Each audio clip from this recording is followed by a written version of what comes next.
एक पूरी तरह जख्मों से भरा हुआ नर शेर इन दोनों भाइयों को घूर रहा था। बड़ा भाई डर के बावजूद छोटे भाई के सामने खड़ा हो गया, लेकिन न जाने क्यों बड़े भाई ने अपने हाथ में पकड़ी हुई शिकारी बंदूक नीचे कर दी। वो शेर जो अभी तक बेहद खतरनाक नजर आ रहा था, जैसे लड़के में कोई अपनापन महसूस कर रहा हो, धीरे धीरे अपनी लड़ाई वाली मुद्रा से शांत हो गया। पर बड़े भाई ने सोचा भी नहीं था कि दूर से अचानक आई एक गोली की आवाज ने इस माहौल को तोड़ दिया। ये गोली उनके पिता ने चलाई थी, जो सीधे शेर के शरीर में लगी। अभी अभी शांत हुआ शेर फिर से बेहद उग्र हो गया। जान जोखिम में होने के बावजूद बड़ा भाई छोटे भाई को भागने के लिए चिल्लाता रहा। तभी पिता ने दूसरी गोली चलाई। दोनों गोलियां शेर को लगी, लेकिन बस उसे घायल कर पाए, गिरा नहीं पाए। शेर ने गुस्सा फिर से लड़के पर निकाल दिया। पिता ने बंदूक में फिर से गोली भरी और चलाई, लेकिन इस बार शेर उसे मुंह में दबा कर ले गया। 3 गोलियां भी इस शेर को गिरा नहीं पाई, उल्टा बड़े भाई को नोच खसोट कर उसकी जान अधर में छोड़ दी। शेर उसे एक छिपी हुई जगह पर ले गया। इस दौरान शेर का खून अनजाने में लड़के के घाव में चला गया। अजीब बात यह थी कि शेर ने उसे सिर्फ वहां छोड़ा, मारा नहीं। तभी वहां परिवार के साथ घूमने आई एक लड़की ने यह दृश्य देख लिया। उसने लड़के की हालत देखकर अपनी जेब से एक शीशी निकाली, जिसमें उसकी दादी के आंसू थे, और कुछ बूंदें लड़के के मुंह में डाल दी। सबके हैरान होने वाली बात यह थी कि शेर का खून और लड़के का खून मिलकर कुछ अजीब प्रतिक्रिया करने लगे, और जो लड़का मरने वाला था वह चमत्कारिक रूप से बच गया। घर लौटने के बाद पिता ने उसकी हालत की कोई परवाह नहीं की, बल्कि पहला सवाल यही किया कि उसने शेर को देखते ही गोली क्यों नहीं चलाई। उसका पिता हमेशा ताकतवर होने की बात करता था और बचपन से ही दोनों भाइयों को जंगली और हिंसक तरीके से बड़ा करता आया था। पिता ने उसे ताना भी मारा कि वह अपनी मरी हुई मां की तरह ठंडा और नरमी से भरा है। इतने सालों से वह पिता के दबाव में चुपचाप जी रहा था, लेकिन जब उसे पता चला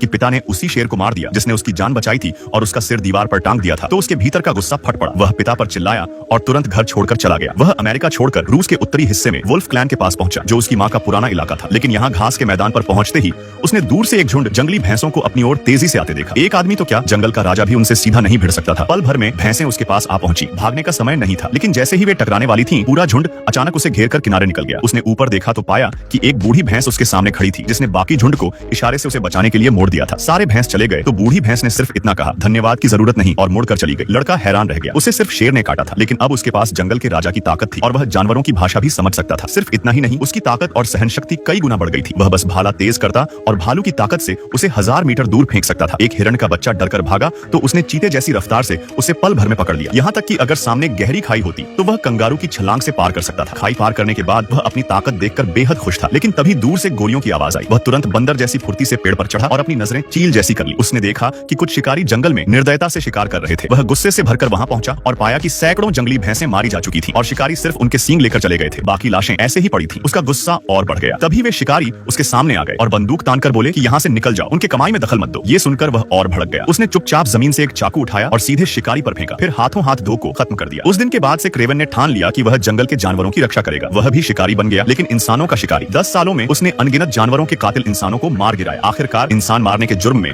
उसे रूस की सबसे खतरनाक जेल में डाल दिया गया। ये जेल रूस की सीमा पर थी और यहाँ सिर्फ सबसे बड़े अपराधी रखे जाते थे। लेकिन क्रेवन को कोई डर नहीं था, क्योंकि असल में वह यहाँ जानबूझकर आया था। दोपहर के समय क्रेवन ने जेल के मुखिया की जगह पर कब्जा कर लिया और वजन उठाने लगा। मुखिया ने अपने 2 गुंडों को भेजा कि उसे निकाल दें। दोनों ने पूरी ताकत से उसे दबाने की कोशिश की, लेकिन अगले ही पल क्रेवन ने जैसे बच्चों को उठा लिया हो वैसे दोनों को उठा फेंका। उसने पलटकर उन्हें 2 घूंसे मारे, जिससे उनके सिर चकरा गए। इस हरकत ने जेल के मुखिया की दिलचस्पी जगा दी। मुखिया ने उसे बुलाकर कहा कि वह उसका आदमी बन जाए। क्रेवन ने झुककर हामी भर ली, लेकिन ये सिर्फ एक चाल थी। असल में वह फर्श पर पड़ी हुई बाघ की दांत जैसी वस्तु को हथियार के रूप में लेना चाहता था। जैसे ही मौका मिला, उसने उस दांत से दोनों गुंडों को मार गिराया। मुखिया भागने लगा, लेकिन देर हो चुकी थी। क्रेवन ने उसे टेबल से बांध दिया। असल में ये मुखिया एक हथियार व्यापारी था, जिसकी वजह से कई दुर्लभ जानवर मारे गए थे। क्रेवन इसी वजह से इस खतरनाक जेल में घुसा था। उसने दरवाजे पर खड़े गार्ड को धक्का देकर उड़ा दिया और मुखिया को खत्म करने के बाद छिपकली जैसी पकड़ से दीवार पर चढ़ गया। उसने ताकत से छत की खिड़की तोड़ी और बाहर आ गया। फिर सामने की इमारत पर छलांग लगाई, लेकिन स्पॉटलाइट ने उसे देख लिया। पूरी सुरक्षा टीम सक्रिय हो गई। क्रेवन खरगोश जैसी फुर्ती और सांप जैसी चाल से गोलियों से बचते हुए दीवार के पास पहुंचा, और उससे भी बुरा बर्फीली तूफान में एक जंगली भेड़िया भी आ गया था। यह पूरी तरह से उसके मूल योजना के बाहर था। जब बर्फबारी रुकी तो गार्ड ने बर्फ के ढेर में एक शव पाया। गर्दन पर लगे नंबर से उन्होंने मृतक को पहचाना। वह भागा हुआ क्रेवन ही था। किसे पता था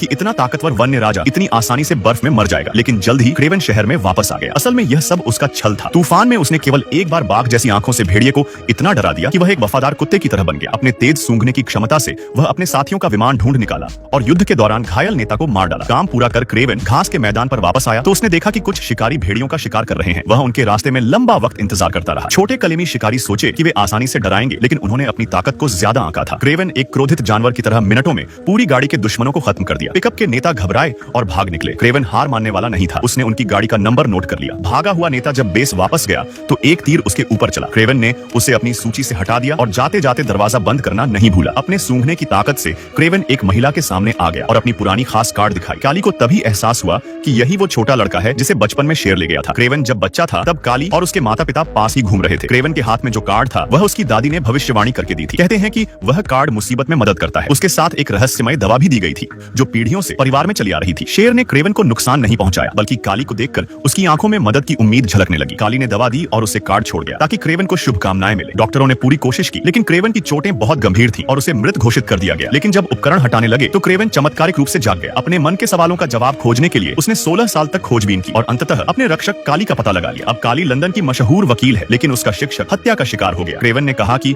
उसने बदला ले लिया। हत्यारा जेल में था। काली ने शक के साथ घर लौटकर देखा कि सच में जेल में हत्यारा मरा था। वह फिर क्रेवन से मिली, हालांकि वह उसकी तरकीब से सहमत नहीं थी। क्रेवन ने केवल बदला लिया था, लेकिन काली और क्रेवन को पता नहीं था कि हत्यारे की मौत की खबर राइनो नाम के आदमी तक पहुंच गई थी। राइनो क्रेवन के पिता का पुराना आदमी था जो अब अपने क्षेत्र का विस्तार करना चाहता था। उसने हत्यारे के पुराने साथी से मिलने की योजना बनाई ताकि वे उसके लिए काम करें। राइनो एक साधारण दिखने वाला चश्मा पहने व्यक्ति था जो असल में एक खतरनाक राक्षस था। उसने अपने बैग से कनेक्शन कट दिया और उसकी त्वचा बदलने लगी। छोटे आदमी ने गोली चलाई, राइनो गिर पड़ा, लेकिन फिर वह उठ गया और अपनी त्वचा से गोली निकाल दी। फिर से कनेक्शन जोड़ते ही उसकी त्वचा सामान्य हो गई। इस भयानक व्यक्ति को देखकर साथी उसके साथ रहने को मजबूर थे। बिग बियर्ड ने क्रेवन के पिता से मुलाकात की और अपने नेता की मौत पर अफसोस जताया। वह सुरक्षा देने का वादा भी किया। रसल, क्रेवन के पिता, ने उन्हें अपने अधीन लेने की कोशिश की, लेकिन जैसे ही बातचीत हुई राइनो के हत्यारे ने हमला कर दिया। रसल तैयार था, लेकिन उसका छोटा बेटा डर के मारे छिप गया। रसल को यह देख निराशा हुई कि उसका बेटा मुश्किल वक्त में कमजोर निकला। राइनो को यह खबर मिलते ही गुस्सा भी आया, लेकिन आश्चर्य नहीं हुआ क्योंकि रसल आसान आदमी नहीं था। राइनो के आदमी ने एक यूएसबी लाई जिसमें क्रेवन के जेल से भागने का वीडियो था। यह जानकर राइनो चौंक गया कि यह महान शिकारी रसल का बेटा था। अगर उनके रिश्ते ठीक हो गए तो बहुत बड़ा खून खराबा होगा। राइनो ने एक अजीब हत्यारा भेजा। यह आदमी भी असाधारण था जो आंखों से देखे गए हर दुश्मन को तुरंत सम्मोहित कर देता था। क्रेवन अपने भाई डेमी के अपार्टमेंट पहुंचा। अपने खास स्थिति के कारण वह दीवार चढ़कर अंदर गया। डेमी अपने बड़े भाई को देखकर बहुत खुश हुआ और कहा कि आज की शाम जोरदार जश्न मनाएंगे। दोनों रेस्टोरेंट गए। डेमी ने क्रेवन को बताया कि पिता पर हमला हुआ था और अब वह खुद को कमजोर समझता है। उसने कुछ ऐसा करना था जिससे सब उसकी कद्र करें। उनकी बातचीत के दौरान निकोला अचानक आया। पिता से मिले निकोला भावुक था और क्रेवन ने उसे ठंडी नजरों से देखा। भाई के जन्मदिन की वजह से क्रेवन ने फिलहाल पिता से मेल मिलाप करने का फैसला किया। रात को क्रेवन ने नशे में डेमी को संभालकर अपार्टमेंट लाया क्योंकि वह लंबे वक्त से बाहर सो रहा था। उसे आधुनिक समाज में घुलना मिलना मुश्किल लग रहा था। वह अपना कपड़ा लेकर पार्क में रुकना चाहता था। अगले दिन क्रेवन जब अपार्टमेंट लौटा तो डेमी गायब था। छत पर जाकर उसने देखा कि डेमी को किसी ने कार में बिठा लिया है। क्रेवन ने बिना हिचकिचाए ऊपर से कूदकर पीछा किया। वह तेज दौड़ता हुआ फुटब्रिज पर पहुंचा, लेकिन कार पहले ही निकल चुकी थी।